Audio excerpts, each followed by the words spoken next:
Hello everyone, good morning and happy Monday. I hope everyone had a good weekend. My name is Miriam Coffey and thank you guys again for joining me. And today we're going to be talking about how to clean and maintain your machine, which is actually something a lot of you guys requested. So don't forget, in those comments, write where you're coming from and write if you want a particular video or you want us to explain something more. We're here to help you guys, so that's why we're doing this video today. So don't forget to put your 2 cents in and we will make sure that we get everything or as much as we can covered. So again, thank you guys for joining me, and today we're going to do learn how to maintain our machines. So with that sort of theme along, I decided to dress up like Miss Rosie the Riveter because one, she's my favorite, one of my favorite characters or fictional characters, and I wanted you guys to join with me on the theme, so let's go ahead and get started. So let's go over some of the tools that we're going to need to clean and maintain our machine. So first of all, just a pair of scissors. You need sewing machine oil, and don't forget, we're only using sewing machine oil. You do not want to use WD-40 or any other oil or lubricant, just sewing machine oil. And all of our machines come with an oil, so you don't have to worry about getting one right away. The machine's already going to come with one. It does come with, when you unscrew the cap, there's going to be a piece of plastic that's covering the oil, so you will have to cut that off in order to actually use the oil. And then next you're going to need your screwdriver, just a little scrap of batting, and a little cloth, some long tweezers, and then I normally use a couple different varieties of cleaning brushes. This is the sewing machine brush that comes with your machine. This is also another type of machine brush cleaner, and then this happens to be a paintbrush. So some of them in certain places are more useful than others, so we're going to use those guys. And then I have my little purple thing. This is just going to be to point things out. You will not necessarily need that. So now that we have all the tools of the trade, now let's go ahead and get started. So the first thing that you want to do is cut your thread. And remember, anytime we are changing our threads, we always want to cut from the top and pull forward. The way that your machine is, the thread moves normally. And that is because when you pull your thread backwards, that's pushing debris and lint into your machine. So you don't want that. So we want to pull through. So that's what I'm going to do now is I've got my thread here, and I'm just going to pull that all the way through, and now I don't have any thread. Another thing that you want to do when you change your threads, you always want to make sure your foot is up, which means your tension is open. So I had my foot up, so that's good. Now what I'm going to do is use my cloth, my piece of batting, and just sort of clean the outside of the machine. Just get any dust, debris, residue, or anything.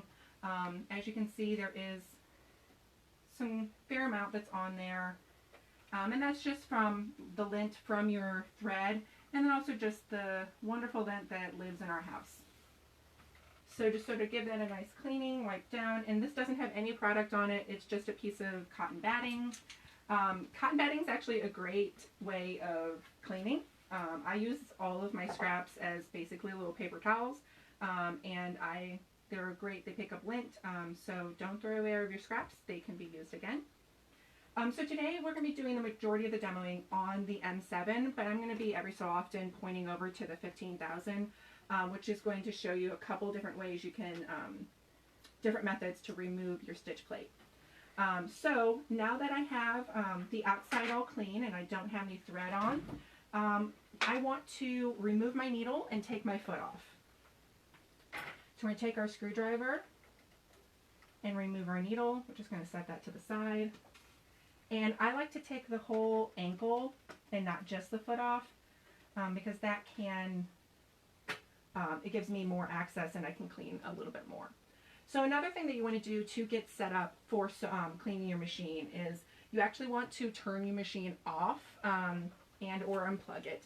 You want to turn it off because you don't want to accidentally put your foot on the foot pedal or your dog or your cat or something like that and accidentally hurt yourself. So but I'm going to keep my machine on today so that the light will be easy for everyone to see. So but when you are doing it at home, so don't forget to take that off. So I've taken my needle and my ankle off.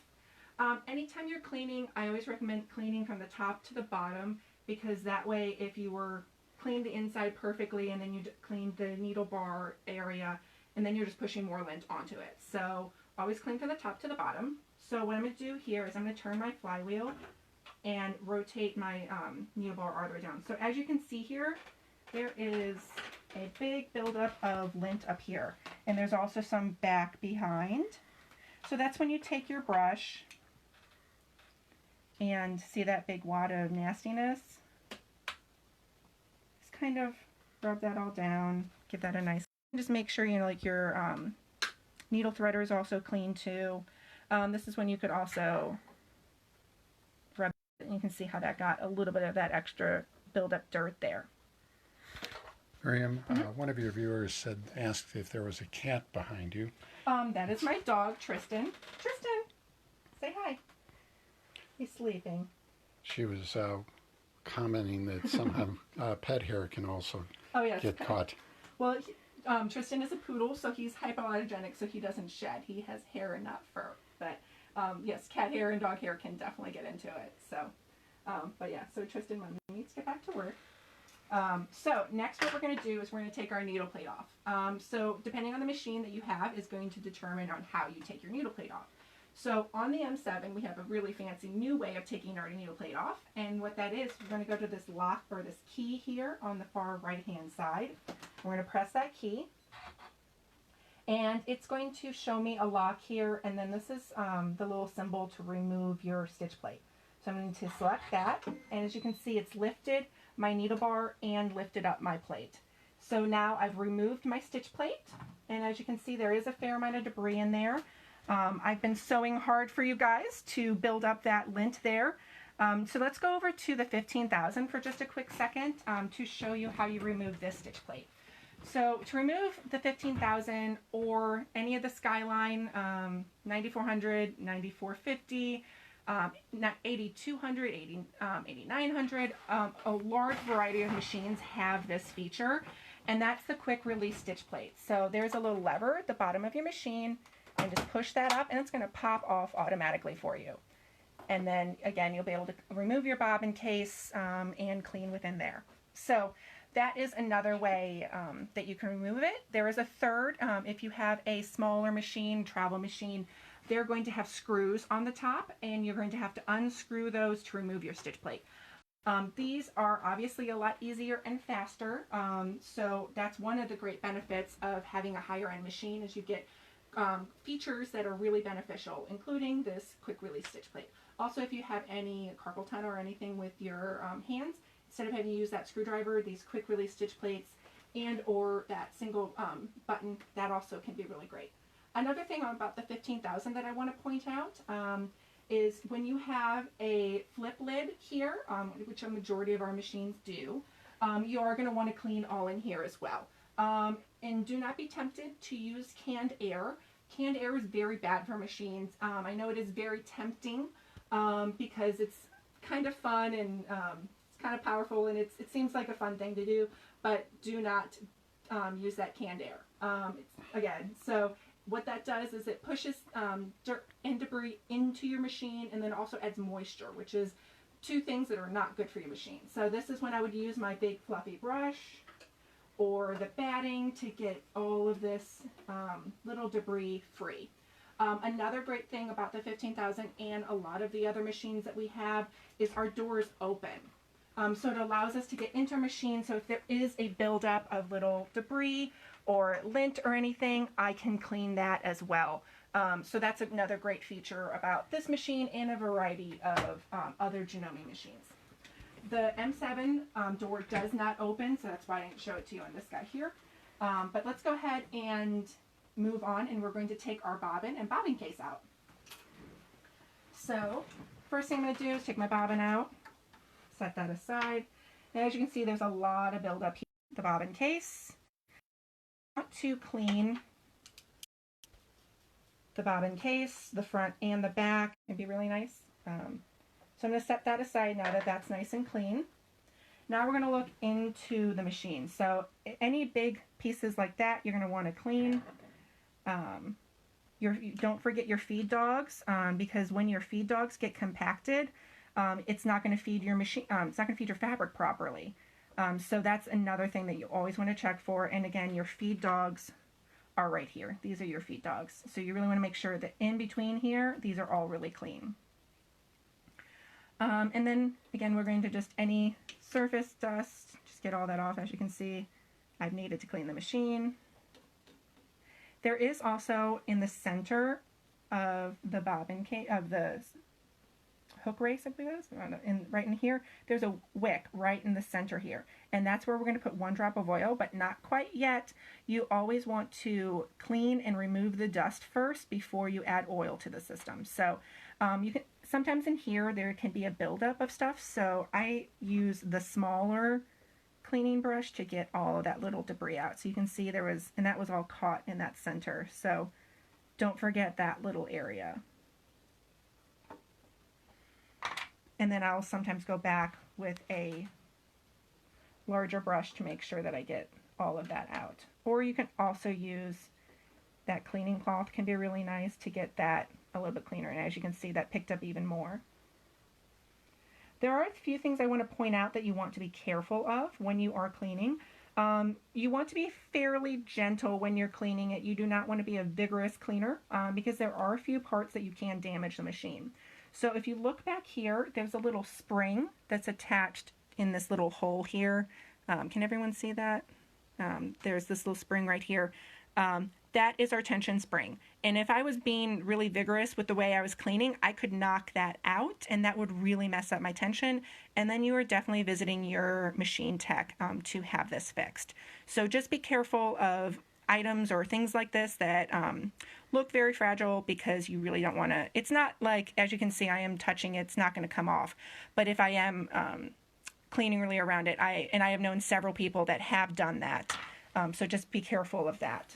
You also want to make sure that this is my thread cutters right over here. You want to make sure that that's really nice and clean as well.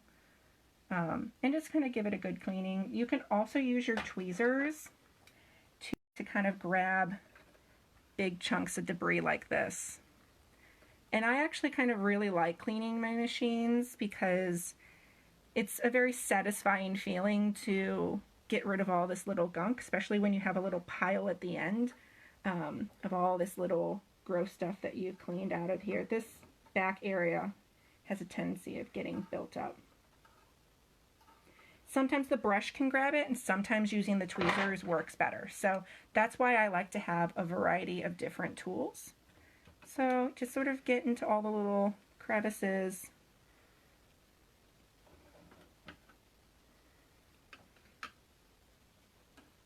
Another thing I like to do, if you, I'm going to turn my flywheel and I'm going to show you how you can get around. So as you can see, there's a little opening here. And I sometimes will use, get my brush, and that will give me access to other locations and other places where I can get, that need to be cleaned out. So again, and when you're turning your flywheel, always remember you're turning it towards you. And also by turning your flywheel and letting the, and being able to see that hook move around, that allows me to see more areas of little gunk. So I missed that little guy right there because I couldn't see it. So being able to move that flywheel around can give me access to places that I wouldn't be able to get to before. And see how I can get into that area when I could not before because the hook was in the way. I can see there's some back over here, and that's when I can go. That looks like I might need to use my tweezers to get up from above. That way I'm not, sometimes the brush can kind of push things further back, and by using those tweezers, that can grab that little fluff without pushing it back. And I do also clean my brush before I stick it back into my machine so that I'm not depositing debris instead of just removing it. So we don't want to be working harder than we have to. So feel like that looks pretty good. And again, don't forget to get that the thread cutter area right over here, because that can get a build up, and then your scissors will not work as much because there's going to be that build up.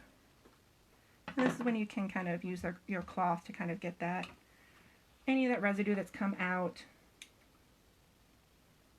Well, it looks pretty good.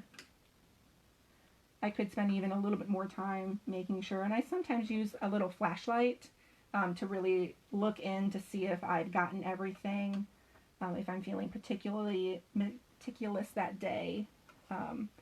And I'm sure there's probably going to be some questions on how often I should do that, how often I should clean my machine. And that sort of depends on what you're sewing on. In general, that we do recommend every 5 hours of sewing. And if you do have an M7, your M7 is actually going to notify you when you need to clean your machine, and when you need to change your needle, which is a really awesome feature on this machine. But if you do not have the M7, oh yeah, look at this grossness that we have gotten out of the machine. This is kind of the fun part. I like to see all the hard work that we've done. Just one, all the hard work that I did to get this dirt, but also the work that we did to get it out, which I always think is kind of fun. You have one question, whether a small vacuum cleaner would help. Yes, that some people think the vacuum cleaners can be really good. The only issue is sometimes it can be a little bit too powerful, and that's when it could like pull out the tension spring or something like that. Normally you can do a good enough job by just using the brushes and the tweezers.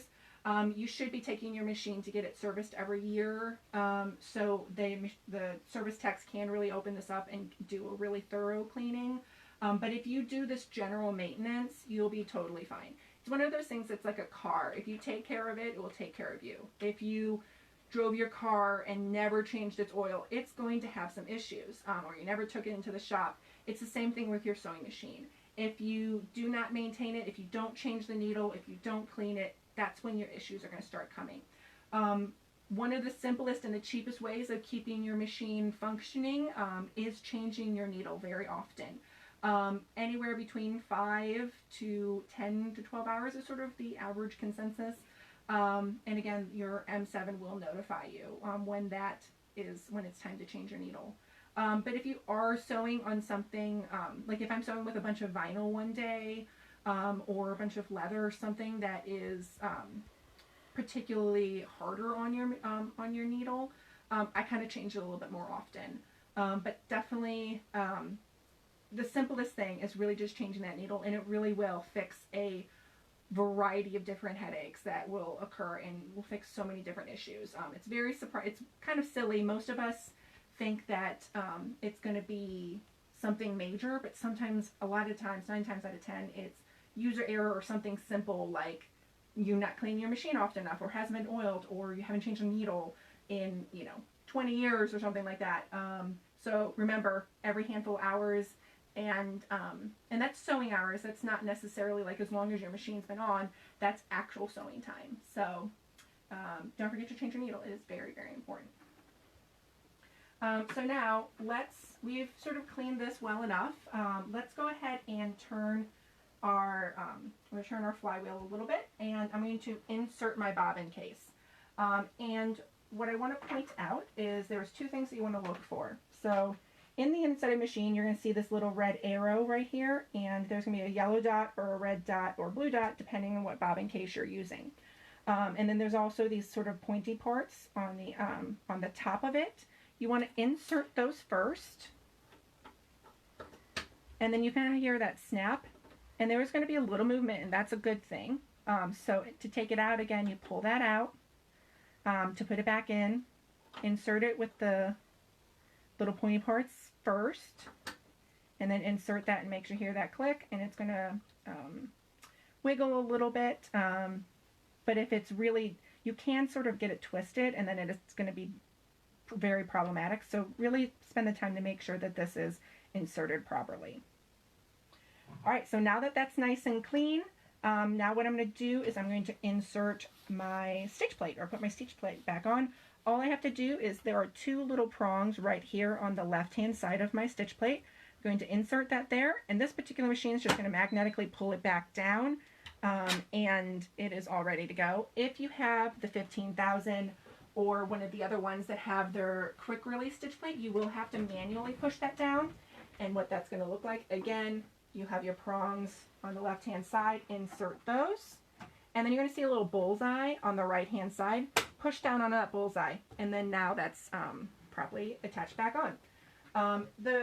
Once you've changed that stitch plate or put that stitch plate back on, it's going to make sure that you have the proper presser foot on, and then to just sort of making sure that you, because a lot of times when you change your stitch plate, it can be not only to clean your machine, but to put on your H-piece plate or your single hole stitch plate for quilting or piecing or whatever.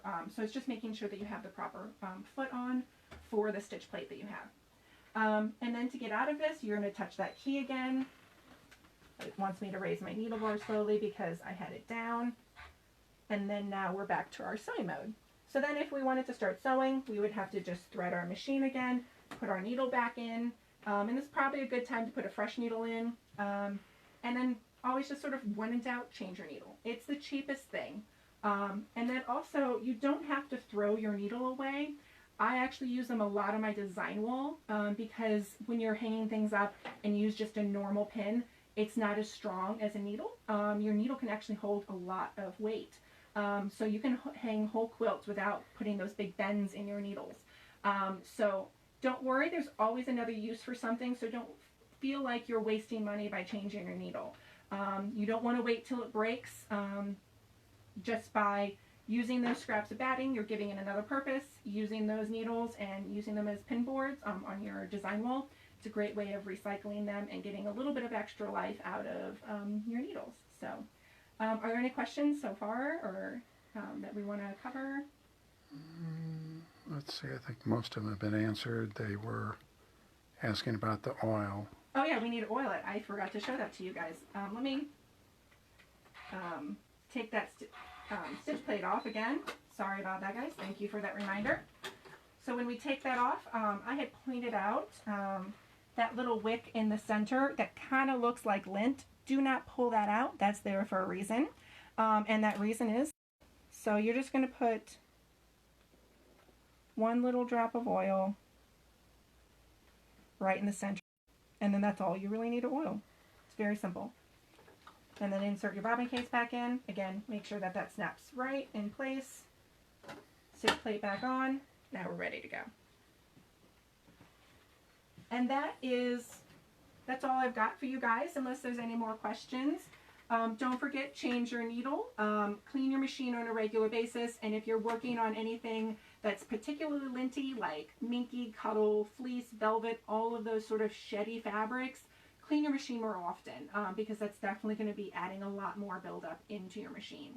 And or if you're working with a particularly linty thread, there's some, depending on the quality thread that you're using, that is going to change the amount of lint that gets put into your machine.